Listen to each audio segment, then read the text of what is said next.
is Superman and Lois, one of your favorite shows to watch every week. So, Yeah. what do you Yeah. think of the So latest episode? yeah. So the last two Before you episodes. start, let me just say the scenes and the gifs that I've been seeing from this season, they look pretty good, man. They look pretty good, especially that submarine scene and the reveal that happened on the latest episode. They look pretty good. Yeah. Um.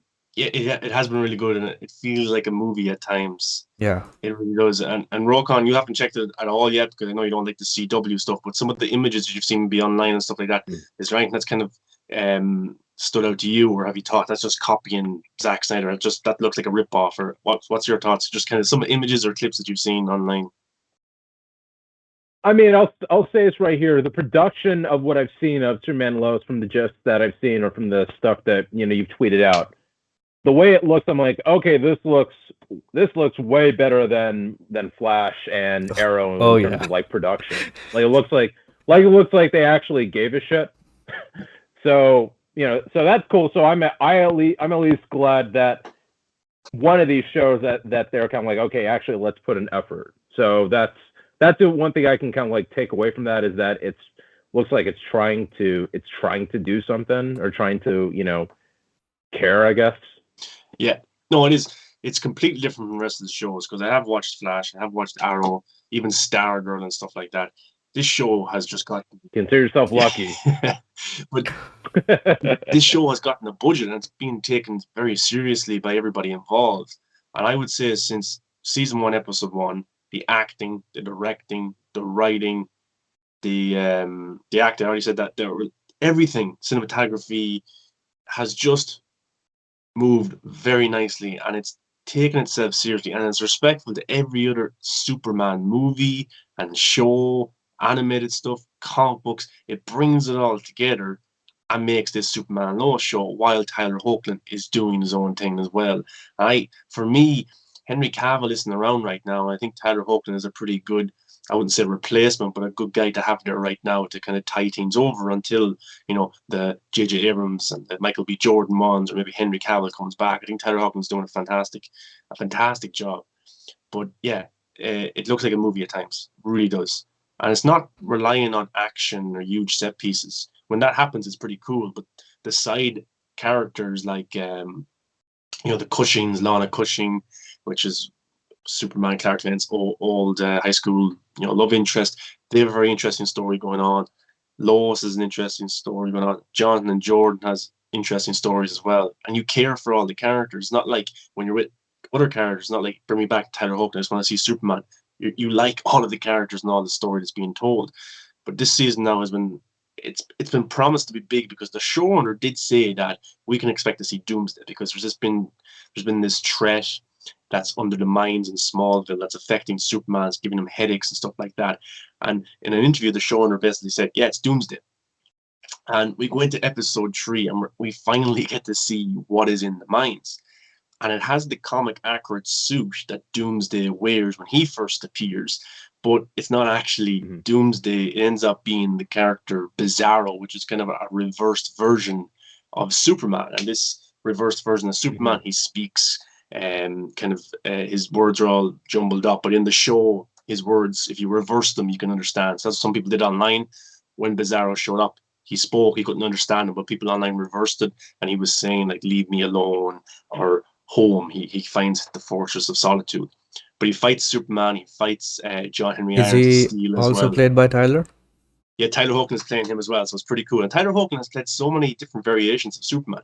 Yeah. On Supergirl, he's played Black Suit Superman as well. He's played the evil Black Suit Superman, and which on Earth 2, John Henry Irons dirt killed everybody, and now he gets to play Bizarro. So people were so surprised to see Bizarro show up because the showrunner lied to us, but that was pretty cool as well in a world where everything is spoiled online in terms of what the next episode will have or what Spider-Man No Way Home will have. It was pretty cool to have a huge surprise like that, and even the S is backwards as well, and it's cool. And I think Bizarro, Superman has the laser vision. Bizarro has the cold kind of vision, the freeze and stuff through his eyes. And then instead of him breathing out the ice like Superman does, he will breathe out fire, or the laser. He'll breathe out the laser kind of vision. So that's pretty cool as well. Looking forward to seeing that. I hope they do that. But it looks like they're going to do that because his eyes are blue. But yeah, it was a huge surprise. Pretty cool. And it was a cool action sequence there between those two, which you can look up on YouTube if you haven't seen it. But there's also kind of in episode 2, we went back to his brother Tal-Rho, who was the evil villain last season, and it looks like that he's going to have a redemption arc now, where he becomes kind of an anti-hero, kind of good guy helping his brother. That's what the hint of it was in episode 2. But yeah, caught everybody off guard. Bizarro's here. New episode tonight of Superman and Lois, which I'm really looking forward to. And the showrunner did say numerous villains will show up. There's kind of hints maybe Lex Luthor might show up. That's what I think it will be, because there's a mysterious character on a phone. I would love to see John Cryer come in as Lex Luthor from Supergirl and actually do a more serious version of it, because this show is a rebooted version of everything we've seen before. And even Lucy Lane, who appeared in Supergirl, which is Lois Lane's sister, she's being introduced tonight in episode 4. And what's happening with her is she's a rebooted version of that character as well. So her version on Supergirl is not the same that we're going to see in Superman and Lois. It's all kind of a reboot. Nice. So I think they can bring Kara then. Yeah, they could. Melissa. I think they could. Yeah, and she could be like not exactly how she was in Supergirl, Yeah. but like the writing for these shows and movies, they make a huge difference, because good writing, helps an actor. When it's not great writing, the actor's only so limited in what they can do, and the show's budget and stuff like that. So I would love to see her come in with this serious script, with this budget, and just perform beautifully, which I definitely think she can. But Yeah. another storyline She was going great. on as well. Even in that show, she was great. Yeah, I liked her. I checked out a few episodes and stuff, and I was like, it's a shame that she doesn't have a better budget, because she's actually pretty good at Supergirl. But the storyline that Lois is going through is, in this kind of version of Superman and Lois, her sister Lucy joined a cult, which is kind of funny, because if you're familiar with real world stuff, the Smallville actress was kind of in a cult where she was stuff. You can look it up if you want. And actually, the cult. They released a documentary. They released a documentary about that on HBO. Oh, really? I must check it out. Yeah. What I thought was really weird was the cult leader in Superman and Lois that has Lucy Lane, Lois' sister. Her name is Ali, and it's very similar to the actress's name. Jeez. Yeah. So I was surprised at that. But that's What's that documentary called? I forget. Let me look it up. Hold on a sec.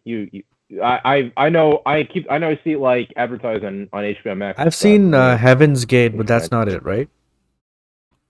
Okay. It's not it. No, not it. Sorry. What I was going to say as well is it's Lois is dealing with that, trying to get her sister back from this cult and stuff like that. So, yeah.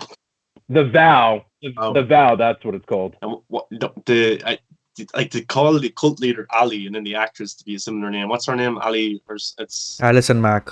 Alison so Mack. I was surprised at that, but that was pretty kind of on the nose too. So yeah, I'm looking forward to seeing Bizarro. Tal-Rho will be brought into it even more. Superman's half brother. Steel as well is going through problems, because he's just adjusting to this Earth, because he came from the other Earth, and his daughter's here now as well. They're going through a tough time. Jonathan and Jordan have their love interests, like high school drama. And sometimes I roll my eyes at it, but other times it's actually done pretty well. And but the standouts are Tyler Hoechlin, Steel, Tal-Rho, now Bizarro's in it. So let's go. Let's see what they can do for episode 4. But I highly recommend checking out the show, because it looks like a movie. It feels like a movie at times. And you know when you find a show that you really like watching, in terms of you love all the characters and you just feel happy watching it? That's how I feel watching Superman and Lois. That's how good I really think it is. And it's Henry Cavill made me fall in love with the character of Superman. Tyler Hoechlin is making me stay in love with the character of Superman, because outside of Henry Cavill, Superman for me isn't a character that I truly like. But Tyler Hoechlin has he's transitioned to me to be a fan of him in the role now as well. So I would have Henry Cavill and Tyler Hoechlin up here. The older Superman, I appreciate them and stuff, but it just wasn't for me.